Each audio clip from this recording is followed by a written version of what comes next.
Hello everyone, my name is Sabrina. In today's video we are doing a tutorial, and this tutorial will be how to do this blanket, which I have named the Bubblegum Blanket. And guess why? Because this stitch reminds me of bubblegum. It is extremely 3D, as you can see. Lots of those wonderful bubblegum stitches. And the border is really quite nice as well. And although it looks complicated, let me reassure you that is actually pretty simple to make.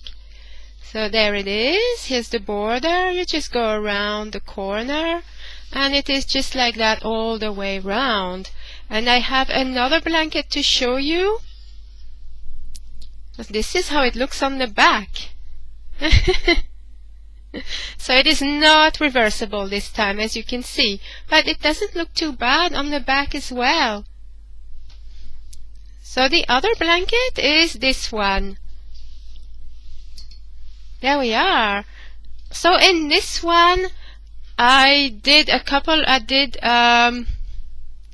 it was 4 rows in blue. You see, there are 4 rows in blue, then I did a couple of rows in a different color, and then 4 rows in blue, then a couple of rows in a different color, and so on. And both blankets measure 25 by 30 inches. 25 inches across and 30 inches in its length. So 25 by 30 inches. I'm not too sure what that is in centimeters, but we can find out right now. 25 inches is equivalent to 64 centimeters, and 30 is just about 76 centimeters. So 64 by 76 centimeters, or 25 by 30 inches.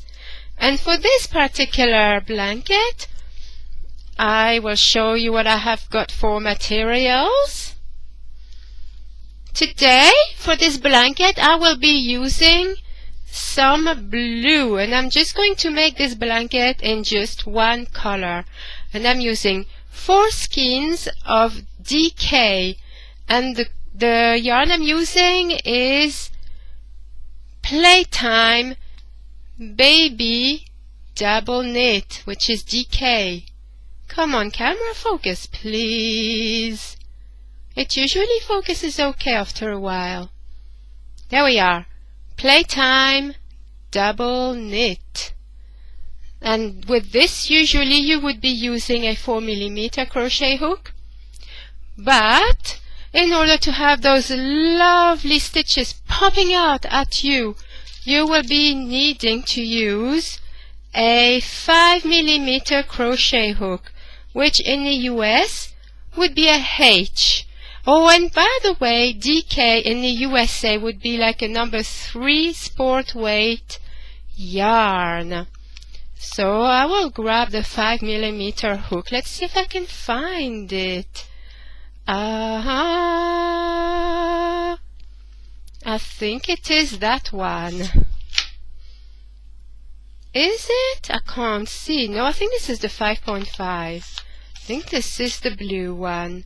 I will be using my Susan Bates crochet hook.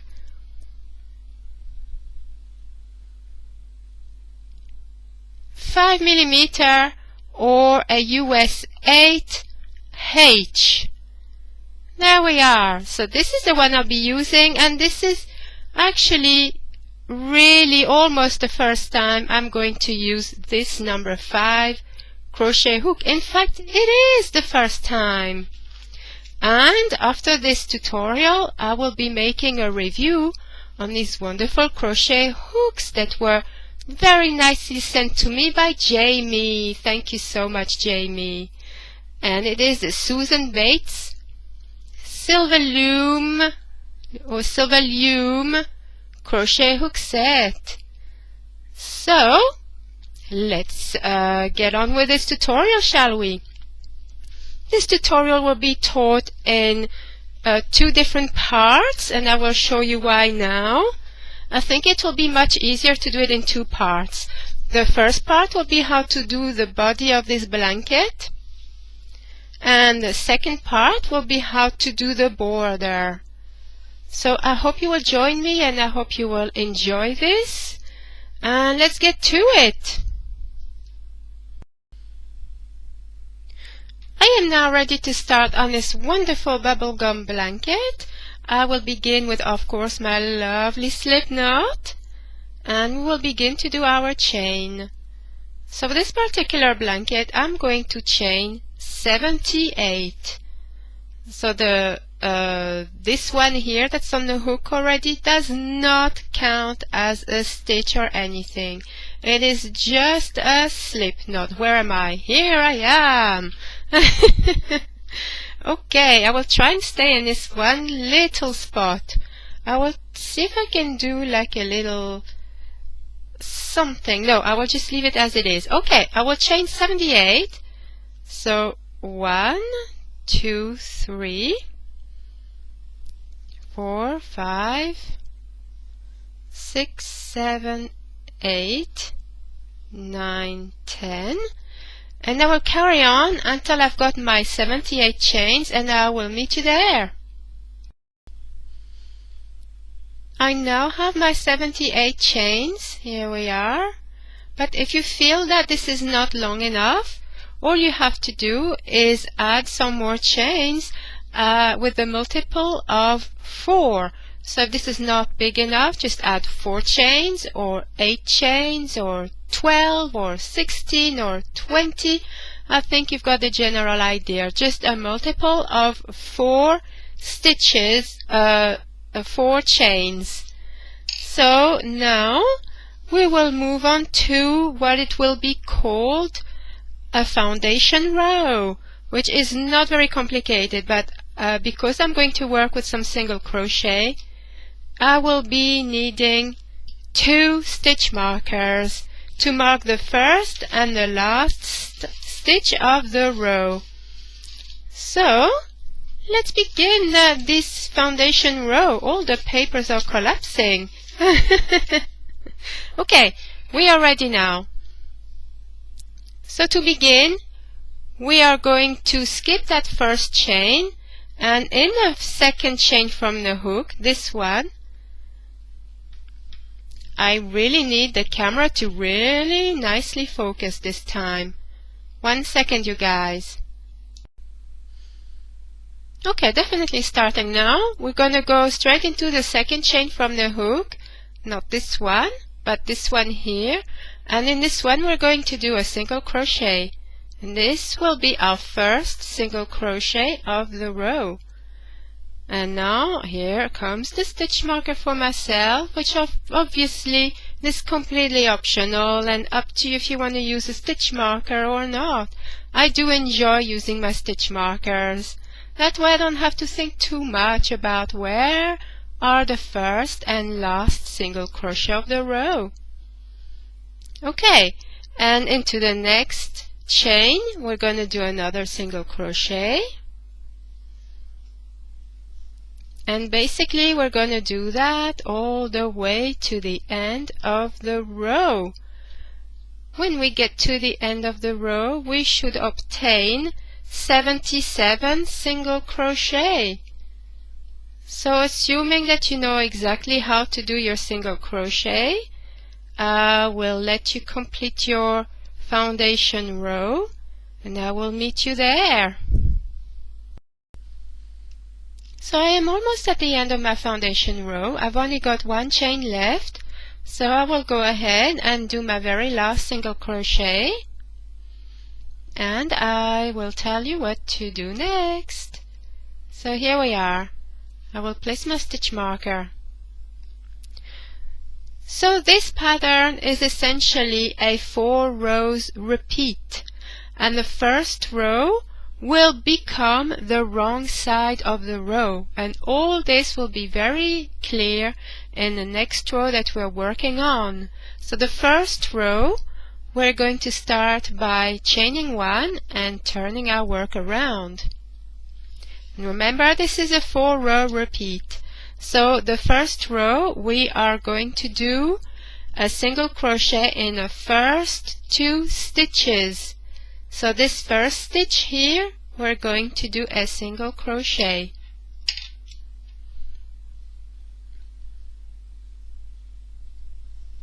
There we are. I will replace the marker. And in the next stitch we're going to do another single crochet. So there we are. Now we have made our 2 single crochet. And now in the next stitch we are going to do our very first 4 double crochet cluster. And it is very simple. So I will see if I can just zoom in a little bit. Not too much though. This should be enough. Right, so in this next stitch right here, we're going to do a 4 double crochet cluster. So to do that, we're going to yarn over the hook, and into this next stitch here, we are going to insert the crochet hook. Yarn over the hook and pull through. Yarn over the hook and pull through 2. And we're gonna do this another 3 times. So basically we'll have done that 4 times for 4 double crochet, and we're not completing the stitches, and you will see why at the end. When you end up with 5 loops on the hook, I will show you what to do next. So now we're going to do our second incomplete double crochet.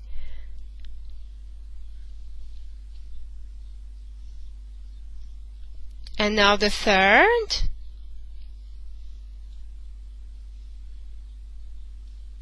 And the fourth.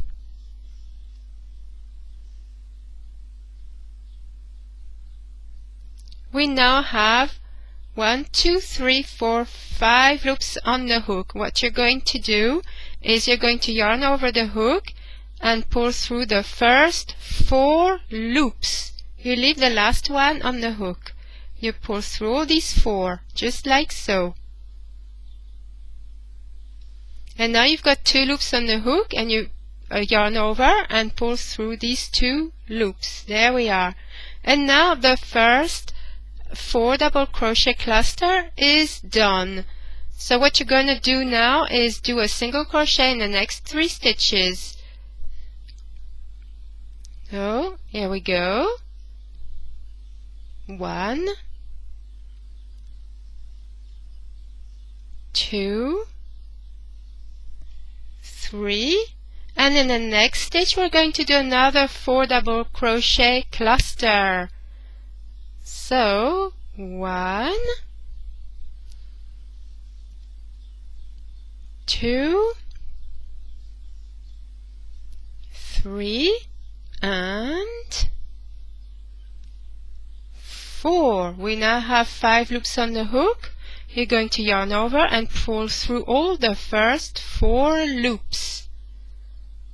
You now have 2 loops on the hook. You yarn over and pull through these 2 loops. And you're going to do a single crochet in the next 3 stitches.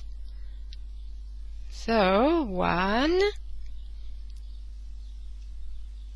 2, 3, and in the next stitch we're going to do another 4 double crochet cluster.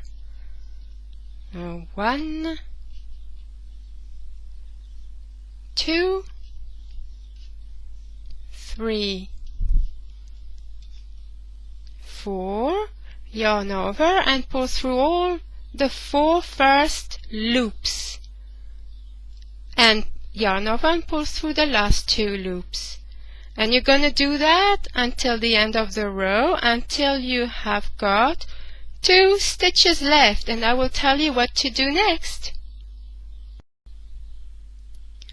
I am almost at the end of my first row. I've got 3 stitches left. In this next stitch I will do my very last 4 double crochet cluster of the row. 1, 2, 3, 4.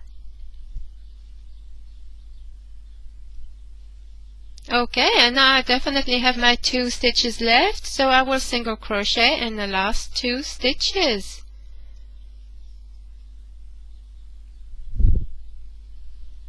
And now that we have done that, we are ready to begin on the second row. And the second row is just the easiest row ever, because you're just going to chain 1 and turn your work around. And this is how the work looks so far. Look, you've got all these little bubbles, or whatever you want to call them. They are like my little bubble gums. Okay, so second row is we are simply going to do a single crochet in the first stitch. Stitch marker time. And we are simply going to do a single crochet in each single crochet and on top of every cluster. So in the next stitch we're going to do a single crochet, and the next stitch is a cluster, and you'll see that because look, the loops on top here are a little bit more loose, so you can definitely see this is the top of the cluster. So you're going to go right ahead in here, right there, and do a single crochet. And then just carry on and do your single crochets right to the end of the row. So I will carry on with all my single crochet in every single crochet and on top of every single cluster. And I will meet you at the end of this row to begin on the third row. Our second row is now done, and we are ready to start on row 3. So let's start. Let's chain 1 and turn our work around. We are now going to do a single crochet in the first 4 stitches. So here's the first one. 1,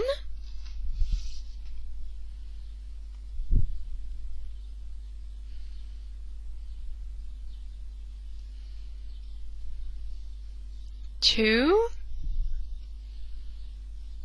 3, and 4. In the next stitch we're going to do a cluster of 4 double crochet. So of course, as usual, now that you've done your first row of all these single crochets and 4 double crochet clusters, you should definitely know how to do these clusters now. So let's continue. Here's the first cluster of the third row. 2, 3, and 4. And they're quite quick to make. The speed will just become completely natural as you go along. There we are, and then single crochet in the next 3 stitches. So 1, 2, 3, and then another cluster. 1, 2, 3, 4, and then just finish your cluster. And then you're going to continue with this repeat of single crochet in the next 3 stitches, and then the next stitch you're going to do a cluster. And when you've got 4 stitches left, I will meet you there and I will show you what to do next. I am almost at the end of row number 3, and I've got my 4 single crochet left. So all you have to do now is basically just do a single crochet in each stitch, and then we are ready to proceed with row number 4. So 1, 2, 3, and 4.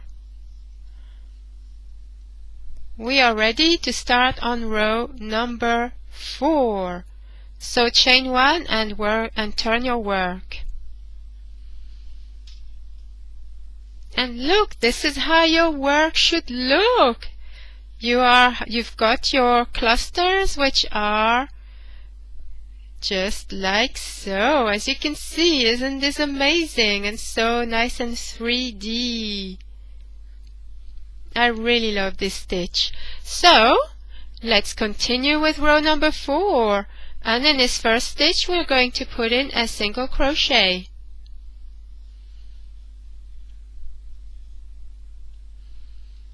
Single crochet, and you're just going to repeat row number 2. You're going to do a single crochet in every single crochet and on top of every single cluster until the end of the row. It is so much fun. I really love doing this blanket.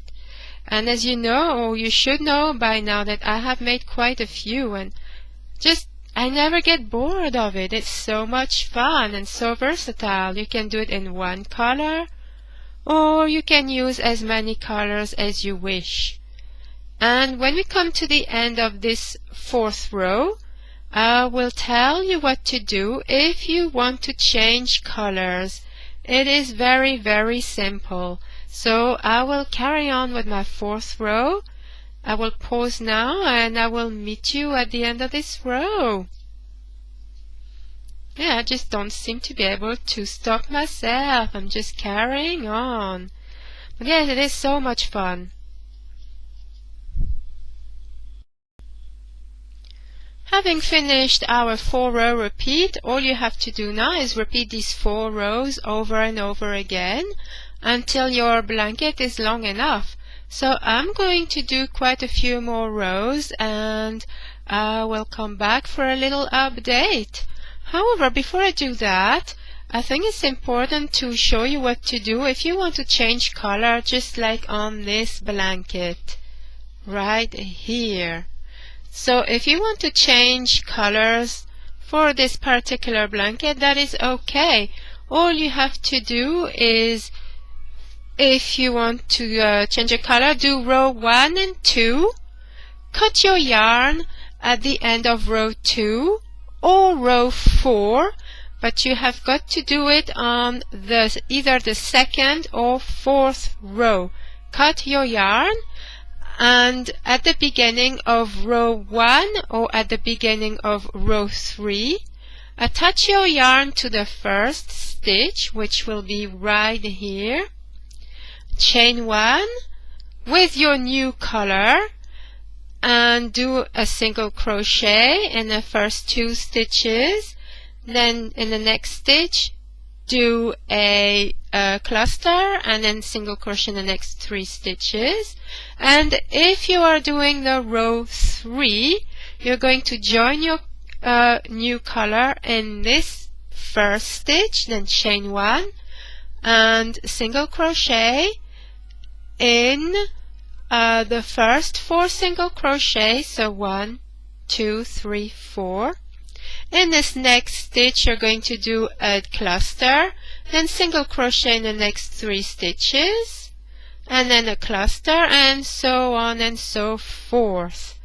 Just as long as you cut your yarn either at row 2 or 4, and as you begin row 1 or 3, this is where you will join your color in the very first stitch.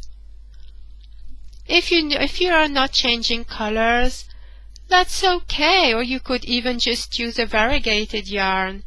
You know, the world is your oyster, isn't it? You can just do whatever you want.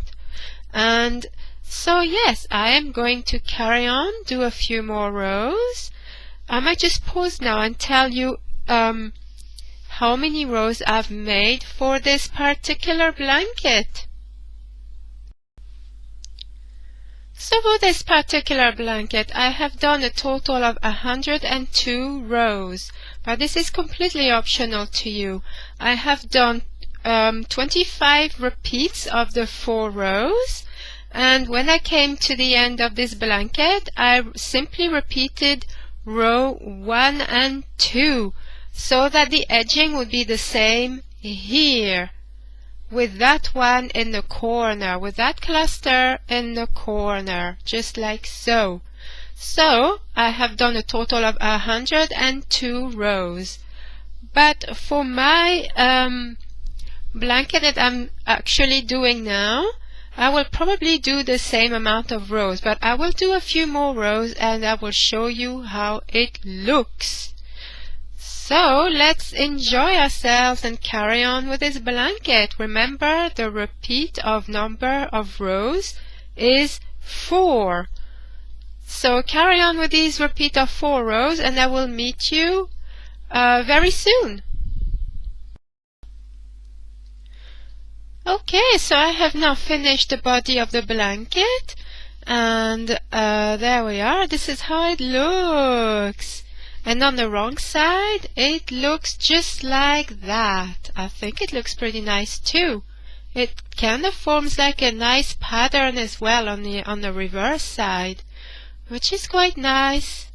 But obviously, this is the correct side.